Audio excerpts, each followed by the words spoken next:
వర్షం జల్లులు పడుతున్న ఉదయం రోడ్డు పక్కన చిన్న బండి. ఆ బండిపై వేడివేడి ఇడ్లీలు ఆవిరి కక్కుతున్నాయి. ఆ బండి దగ్గర నవ్వుతూ కస్టమర్లకు ఇడ్లీలు వడ్డిస్తున్న యువతి పేరు దీపిక. అప్పుడే ఖరీదైన కారు అక్కడ ఆగుతుంది. కారులో నుంచి దిగిన వ్యక్తి పేరు అర్జున్. అతను ఇడ్లీ తీసుకుంటూ ఆశ్చర్యంగా అడుగుతాడు, చెల్లి, నీ మాట తీరు చూస్తుంటే బాగా చదువుకున్నట్టున్నావు. మరి ఈ పని ఎందుకు చేస్తున్నావు? పని చిన్నదా పెద్దదా అనేది మనుషులు నిర్ణయిస్తారు సార్. నాకు మాత్రం నిజాయితీగా సంపాదించిన ప్రతి రూపాయి గౌరవమే. నీకు ఉద్యోగం రాలేదా? డిగ్రీ పూర్తయింది, ఉద్యోగాలు కూడా వచ్చాయి. కానీ నాన్నకి అప్పులు, అమ్మ ఆరోగ్యం బాగోలేదు. వాళ్లను వదిలి వెళ్లాలని అనిపించలేదు. అందుకే ఈ బండి. అర్జున్ ఏమీ మాట్లాడలేక ఆమెను చూస్తూ నిలబడిపోతాడు. ఆ రోజు నుంచి ప్రతి ఉదయం అక్కడికే వస్తుంటాడు. కొద్ది రోజుల్లో ఇద్దరి మధ్య గౌరవం ప్రేమగా మారుతుంది. ఇద్దరి కుటుంబాల అంగీకారంతో పెళ్లి జరుగుతుంది. అర్జున్ తమ్ముడు కిరణ్ కొంతకాలానికి సంధ్యను వివాహం చేసుకుంటాడు. ఇలా ఇద్దరు కోడలతో ఆ ఇంట్లో ఆనందం మొదలవుతుంది. అర్జున్ తల్లి పేరు లక్ష్మమ్మ. ఆమెకు ఎదురింట్లో ఉండే పొరుగింటి ఆవిడ విమలమ్మ. విమలమ్మకు ఒక అలవాటు, ప్రతిరోజు తన కోడళ్ల గురించి గొప్పలు చెప్పడం. ఒకరోజు, లక్ష్మమ్మ, మా కోడలు నెలకు 2 లక్షలు సంపాదిస్తుంది. ఇంకో కోడలు అమెరికా కంపెనీలో పనిచేస్తుంది. మీ కోడళ్ళు మాత్రం ఇంట్లోనే ఉంటారు కదా. లక్ష్మమ్మ బలవంతంగా నవ్వుతుంది. మరుసటి రోజు, చదివిన అమ్మాయిని తీసుకొస్తే ఇంటి గౌరవం పెరుగుతుంది. వంట చేసేవాళ్లైతే ఎవరైనా దొరుకుతారు. ఈ మాటలు విన్న దీపిక నిశ్శబ్దంగా లోపలికి వెళ్ళిపోతుంది. సంధ్య కూడా బాధపడుతుంది. రాత్రి ఇద్దరూ వంటగదిలో మాట్లాడుకుంటారు. అక్క, మన వల్ల అత్తయ్య ప్రతిరోజు అవమానం పడుతున్నారు.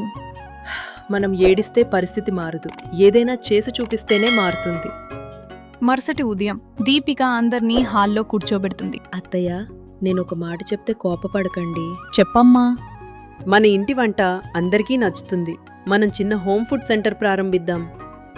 బిజినెస్ అంటే అంత ఈజీ కాదు.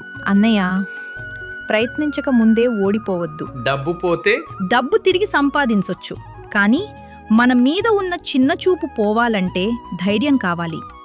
లక్ష్మమ్మ కళ్ళలో నీళ్లు తిరుగుతాయి. ఆమె, మీ ఇద్దరినీ నేను నమ్ముతున్నాను. కుటుంబం మొత్తం కలిసి 50 రూపాయలు ఇంటి ఇడ్లీ ఇంటి రుచితో అనే చిన్న బండి ప్రారంభిస్తుంది. మొదటి రోజు కేవలం 10 ప్లేట్లు మాత్రమే అమ్ముడవుతాయి.